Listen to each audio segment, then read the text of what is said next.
So to pick back up where we left off, we're going to be working with taxability for FICA purposes.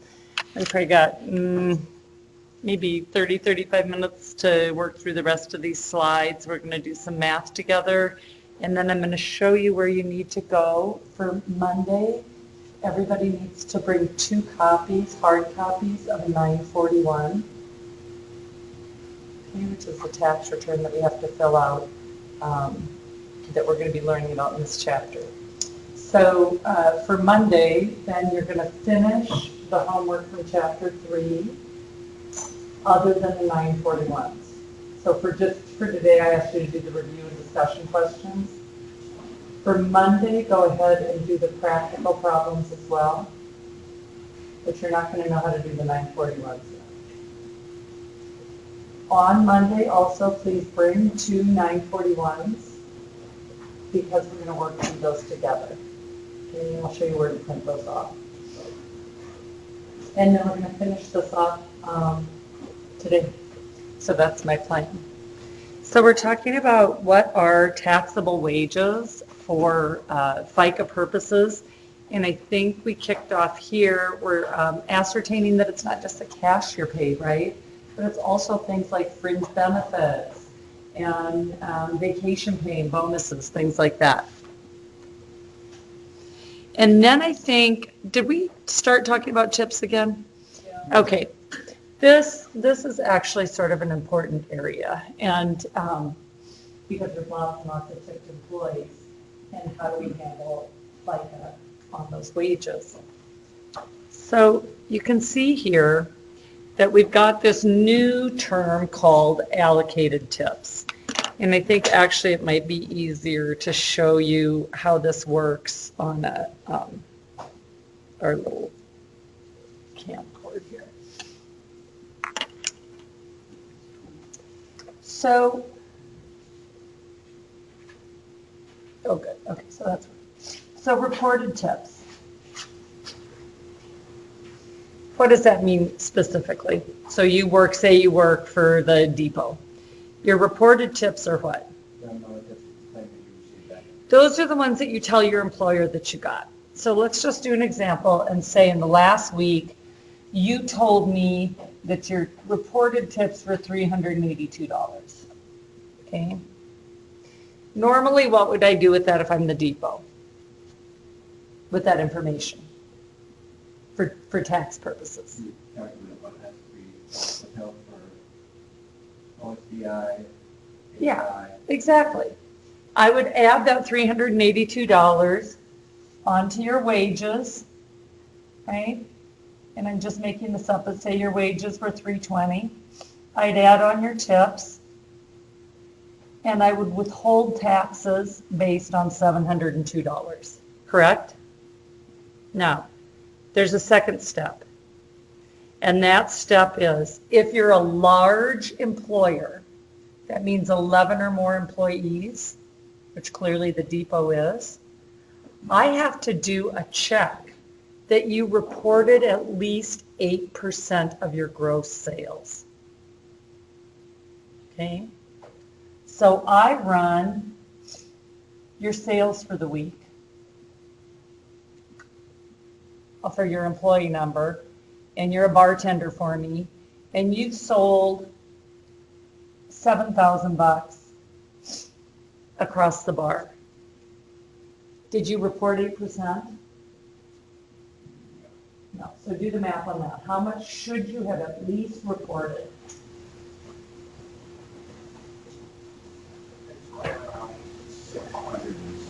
Yeah, well, what's 7,000 times 8%?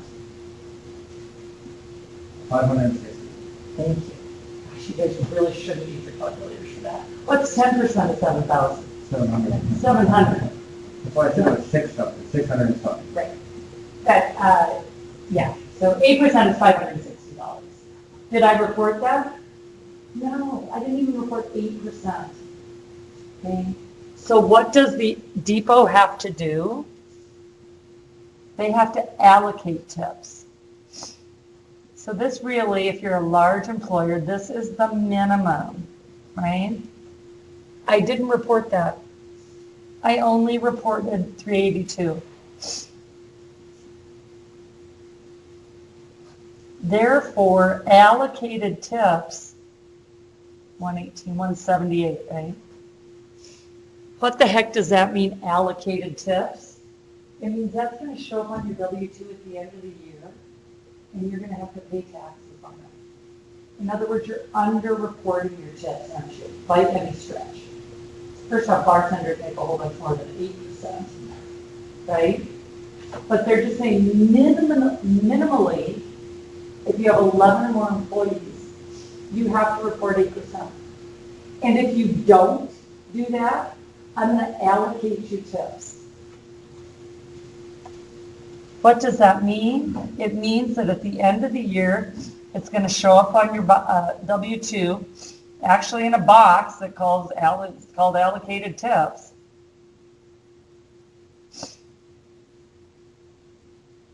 And you're going to have to pay FICA, CIT, and all those taxes on it. The employer never matches the FICA on allocated tips, only reported tips. So do you want to try another example? Well, first off, let's see what this has to say. So basically, large employers is anybody with 11 or more employers. They've got to do this additional calculation to allocate tips. They run everybody's gross receipts times 8%, and then they compare that to reported tips and say, did you report at least 8%? Wow, if you didn't do that, then you're going to get allocated tips. They don't have to withhold anything on allocated tips. It's just going to show up on your W-2, and you're going to owe money on it at the end of the year. So you're really just screwing yourself by not reporting as you go. Secondly, the employer never matches the FICA on it, so you're not getting his or her match into your retirement account, are you? So you're sort of double dinging your own self. Okay. Do you want to try another example of those, or are you comfortable with the concept? Yeah, you're comfortable? You want to do another one? You're comfortable? Okay.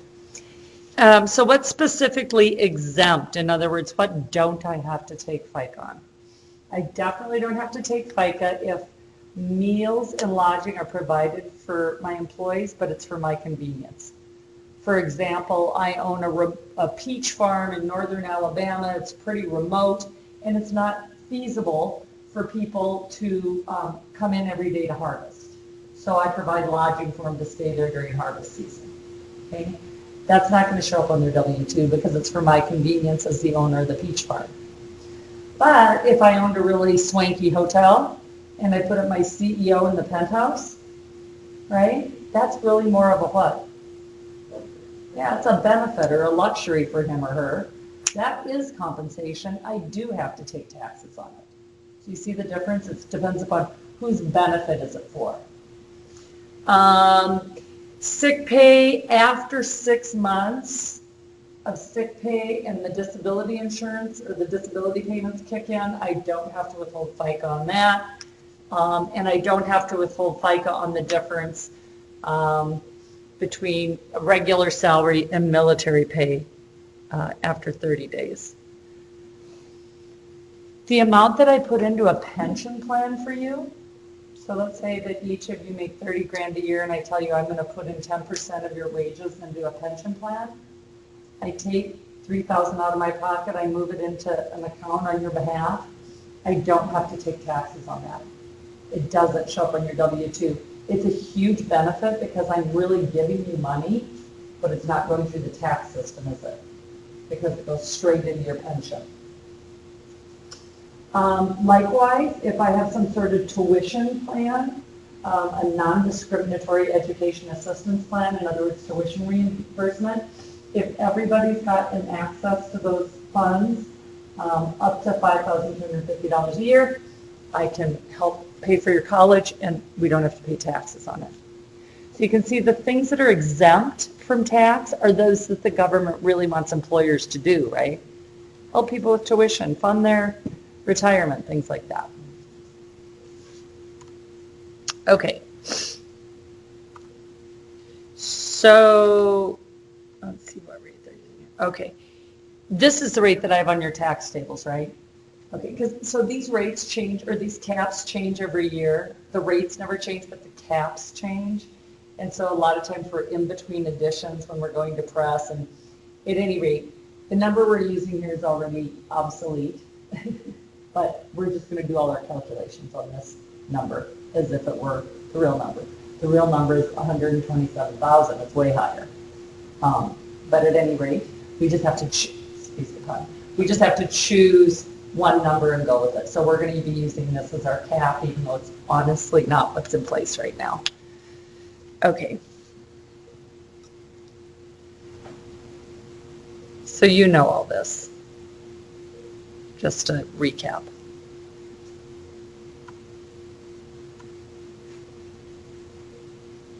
So you hear a lot of scuttlebutt about the Social Security system is going broke and it's not going to be solvent by the time we get there.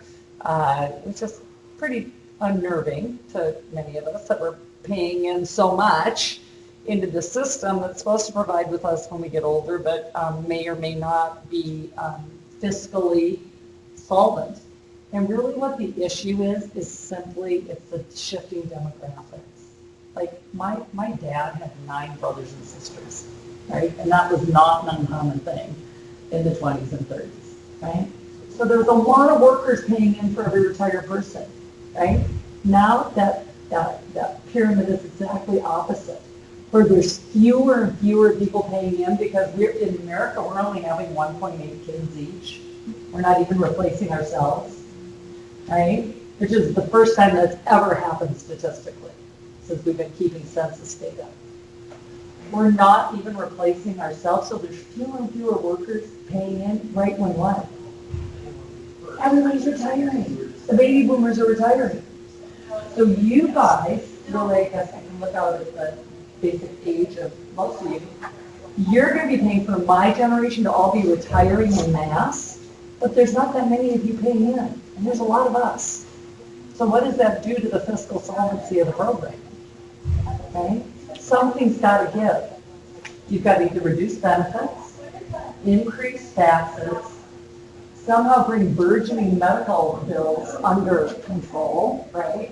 Our medical costs are going up to something like 3 times the rate of inflation. So that's not a sustainable model, is it?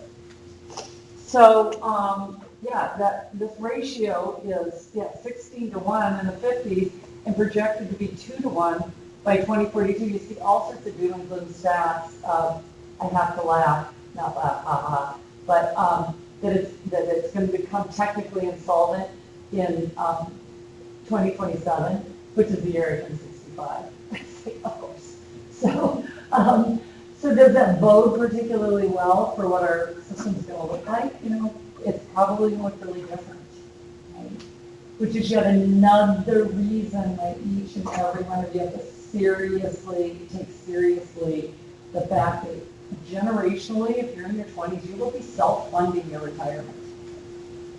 Okay? Self-funding your retirement, like in mortality, possibly. Not to be doom and gloomy, but just to say, like, we live in a society where we're bombarded with consumption, but really, we should be much more Japanese-like and save. Because, Social insecurity. yeah, social insecurity, exactly. So, without going too much more into that, these are just your basic numbers, right? Financial planners are telling us we should be putting away about 15% of our gross paycheck. Okay. Okay, so this is where we're going to crunch some numbers. So get out your calculators, get out a blank piece of paper, and let's walk through some of these numbers. So I've got somebody that earns $138,000 a year and is paid semi-monthly. How many times a year is that now? 24 times, right? And I need you to figure out how much to take for FICA out of her November 15th payroll.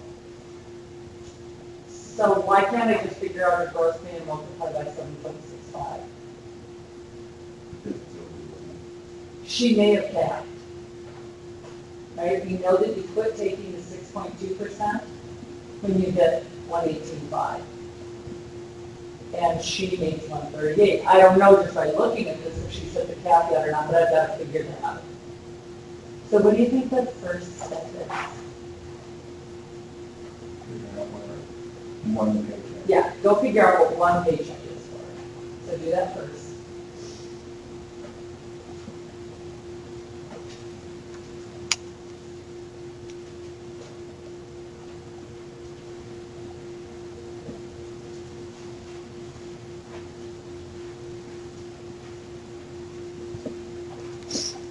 $5,750, right? Twice a month. I think I could squeak by on that. Yes. Holy moly. Now, the question is,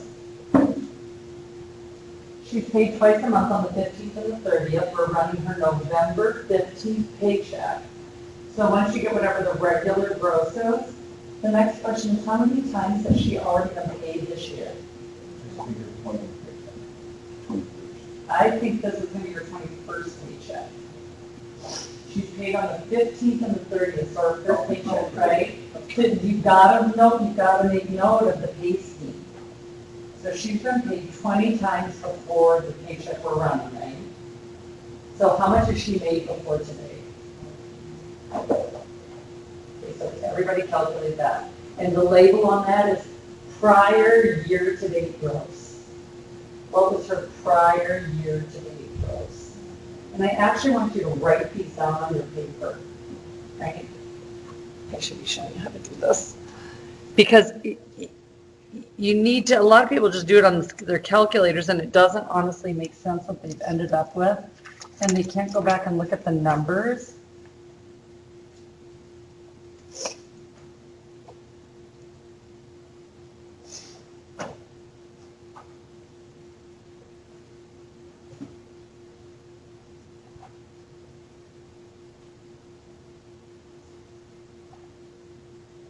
Step 2, then, you're going to take this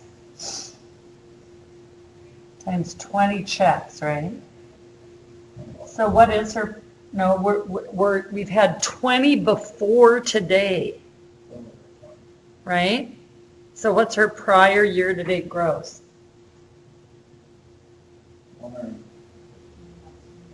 Even?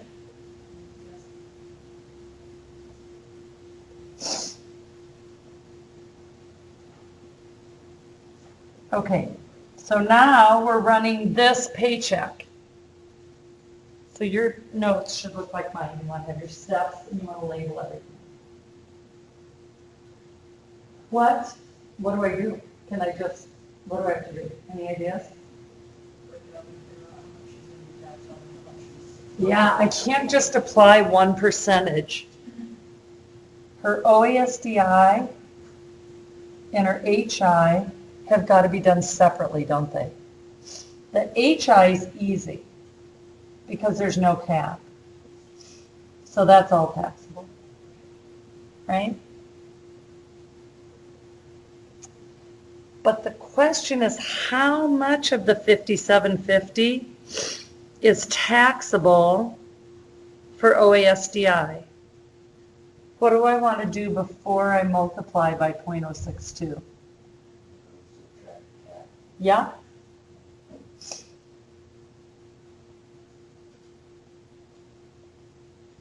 I have to. She's paid OASDI up to the 115 already, but she's only going to pay up to 118.5. So I've got to figure out how much more to get her up to the cap, and then I'm done. Okay, so go ahead and see if you can figure out her FICA.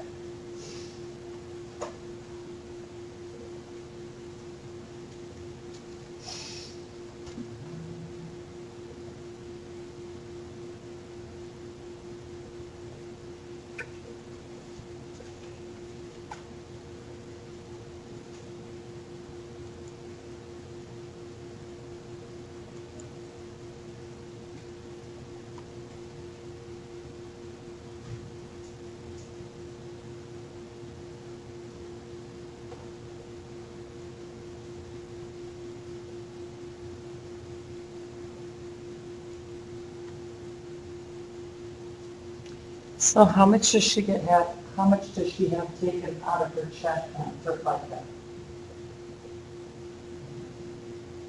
$300.38, right, total. In other words, her OASDI is 6.2 and her employer matches that. Her HI is 83.38 and her employer matches that. So here is her FICA bill. Let's try one more of these.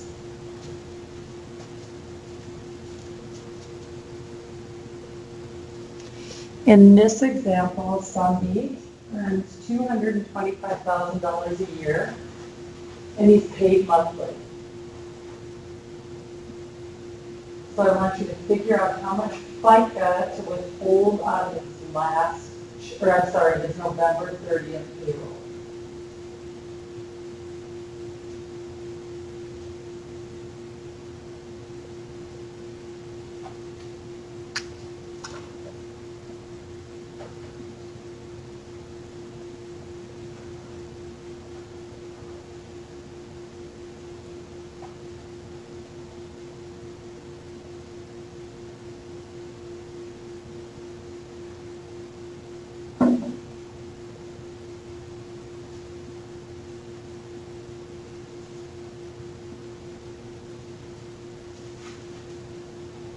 This one's probably easier, huh?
So how many times has Sandeep been paid before today?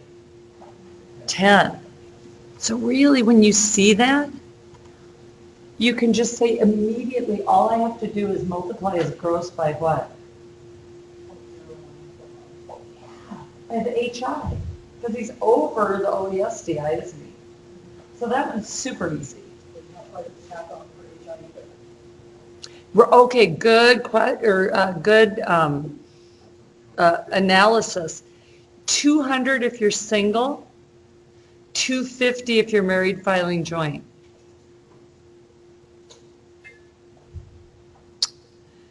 Actually, that's really a good point. This paycheck's going to do what?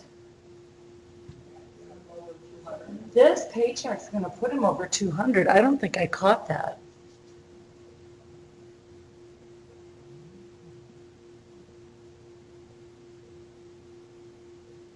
Oh, I did.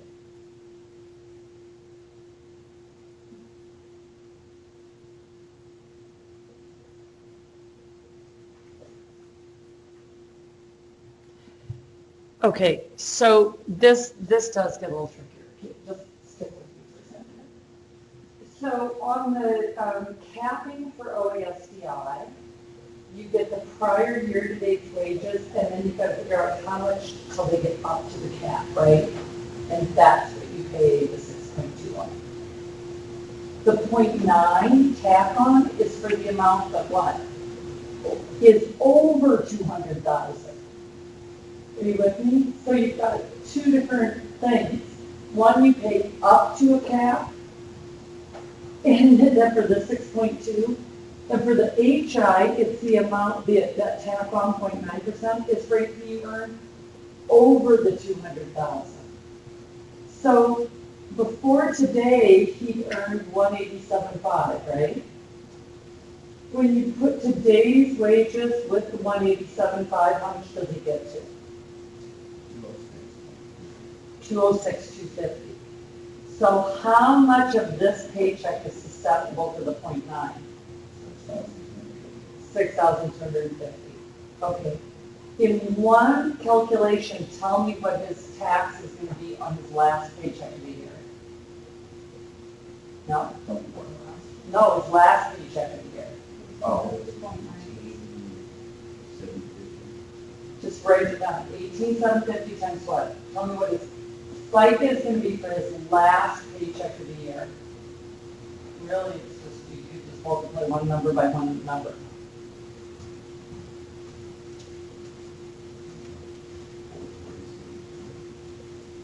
That sounds right. I don't have it in front of me, but I would easily do this. Right? What is it? Should be his pay times 2.35. Right, and what's the number?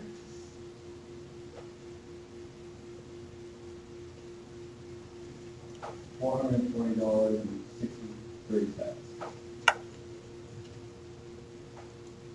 440. 63 cents. Do I have a second on that? Did anybody else get that? Okay. So my point is, on his last paycheck, I know I'm done with OASDI. I know I'm over 200 grand. I can just do the 2.35%. Okay. Do you want to try one more of these, or are we ready to move on to the next concept? Do you want to try another one? I'm happy. Okay. Let's do one more where somebody makes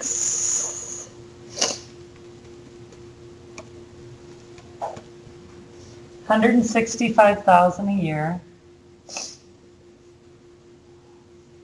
paid bi-weekly,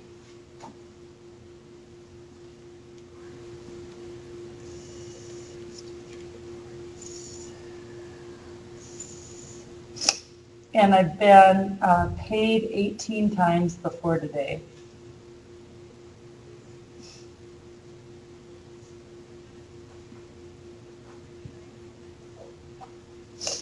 And let's say I'm running the 11/7 payroll. Okay.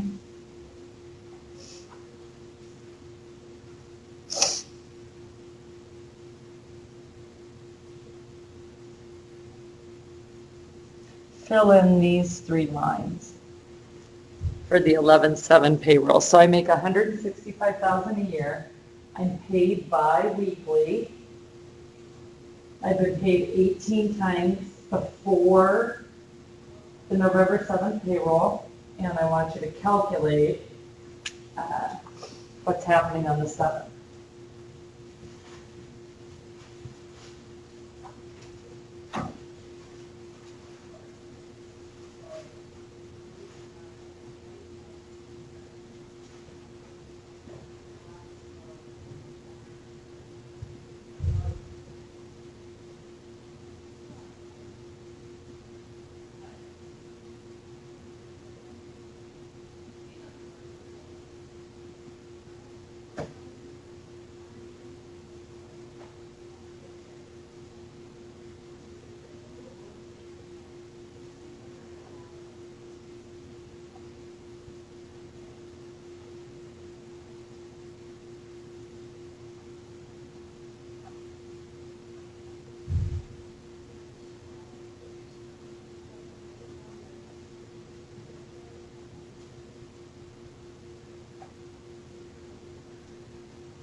No, 18 times, right? Times 634,6.15.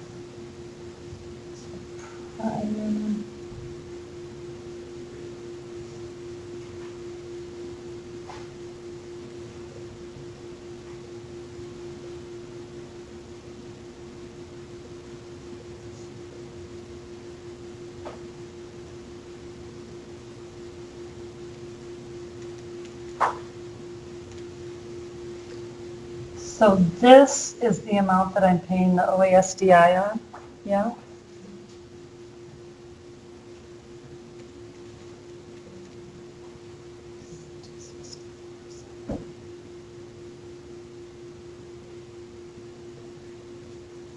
Okay. Yeah? Sorry, I can't see up here how much you guys can see. So my OASDI, and then on the next paycheck, do you even have to do any calculations? Yeah, so it's $92.02, right? And you never have to worry about getting over the 200. So 92.02 for the rest. Okay, cool. Let's move on to the next concept, which is what happens when you have self-employment and a job. So you know these numbers on the bottom, right? 15.3%. Where does the 12.4 come from again? Yeah, that's exactly right, Katie. 6.2 plus 6.2, and then each is 1.45 plus 1.45 plus the additional 0.9 if you're over, right? Okay. Now, up here, first bullet says you only have to pay SECA, self-employed contribution act, 15.3, if your net earnings exceed 400 bucks. What's net earnings? And we talked about this, I think, on Wednesday.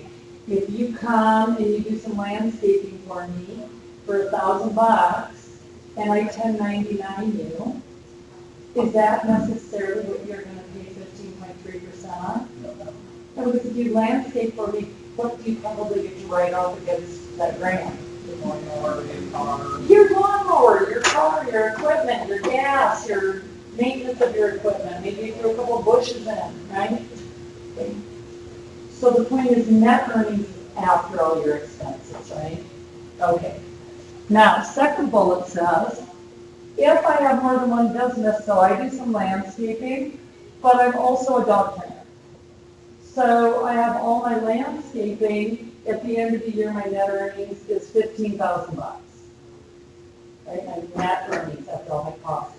But my dog training business, I made significant investment. I bought a kennel. I wasn't under any clients, and I lost 20 grand on it.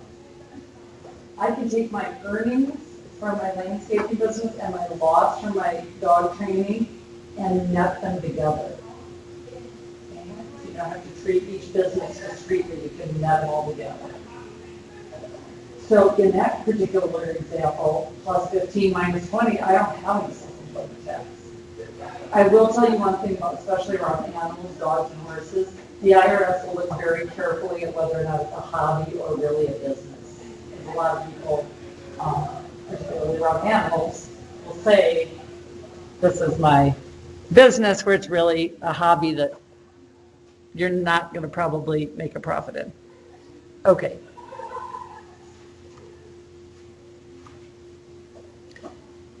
So here's the scoop. If you have a W-2 and you're self-employed, they both count towards the cap. Your employer is going to take 7.65% out up until the 118.5, right? That's okay. Can you shut the door, please? Towards the 118.5, right? The self-employment gets tacked on. So you're still going to be susceptible to the cap, but it's both of them. So let's see how that works.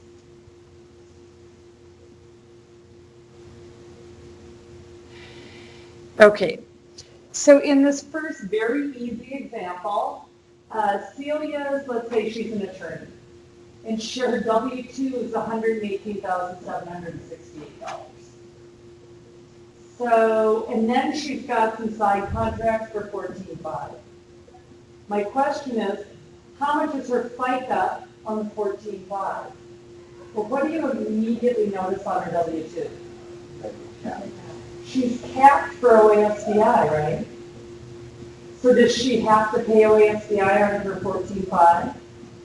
No. Does she have to pay HI? Yes. How many shares? Oh. So that's a pretty easy calc. She comes to me and says, how much am I going to pay on my self-employment income? 14.5 times 2.9%, you're going to pay $420.50. That one's pretty easy, right? Because she's clearly capped. Okay? But what if we're in a situation, okay, I'm going to write this on here, 68, because I don't want you to see the answer. So let's take out a piece of paper, and let's say in this example, her wages, let me just check my numbers really quick. What did I say here? 68,250.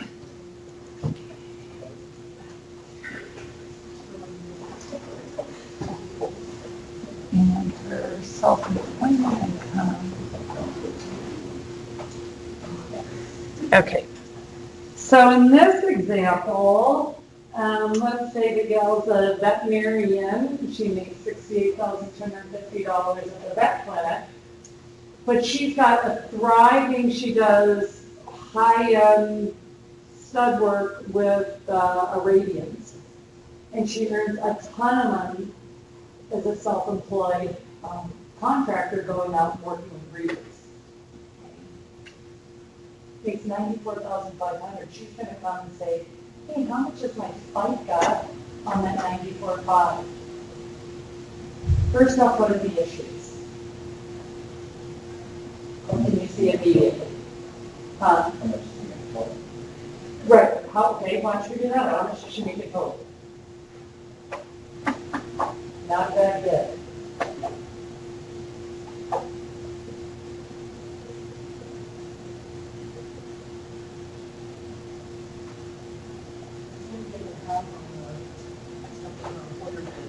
She, on her 68,250, her employer took 7.65 and matched it, right?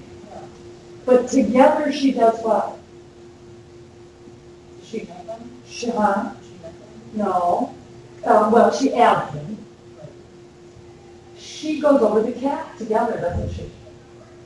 So on that 94.5, does she pay OASDI on the whole amount? No. No. She only pays OASDI on the amount that takes her from what she's already had FICA taken on, which is 68,250, up to the cap. And she pays both shares on that. Plus both shares of HI. So I'm going to give you a couple seconds or a couple minutes to write out the two formulas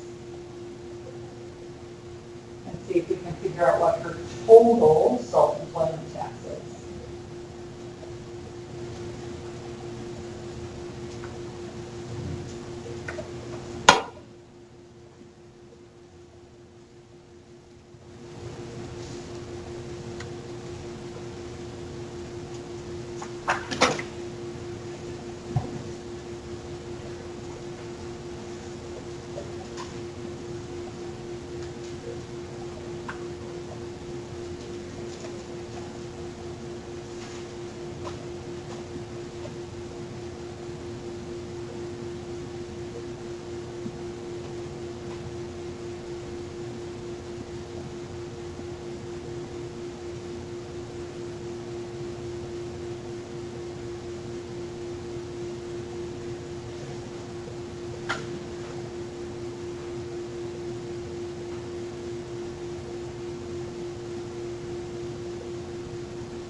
So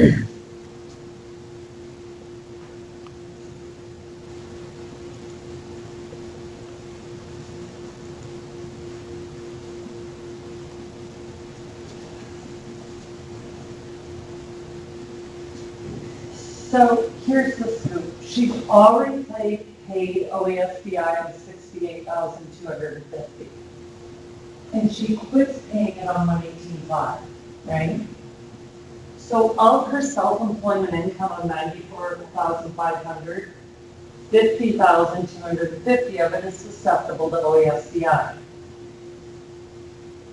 But you've got to take it times 12.4 because this is self-employment income. She's both employee and employer, right? So she's going to pay $6,231 of OASBI. Plus, she's got to pay both shares, I guess he, Reagan, has to pay both shares of HI, so on everything. So I take that times 2.9, and I don't have to worry about going over the 200,000. That's to think about. So the long and the short of it is, on that 94,500, he's paying in $8,971.50 in FICA, right? Okay, so for Monday, oh, I have to show you where to get those, right? So for Monday, you're going to have all your homework done except for the numbers 11 and 12, because those are 941s and you don't know how to do that yet. I will finish lecturing on chapter 3, and we will work on a 940 or a 941.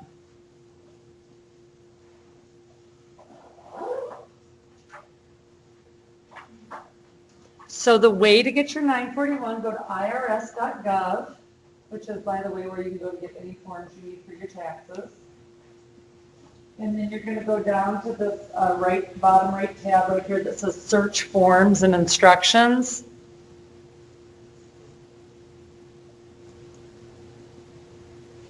And then you're just putting in the name of the form that we're going to be working on, which is 941. And you don't want the instructions, you want the actual form. And you can see, let's see, where did I just see that? It said that it's 4 pages. You only need to print the first 2 pages. So 2 copies of the first 2 pages. And then we'll practice, I'll finish lecturing and I think we'll get through like one of them on Monday. Okay? All right, have a happy weekend. We'll see you.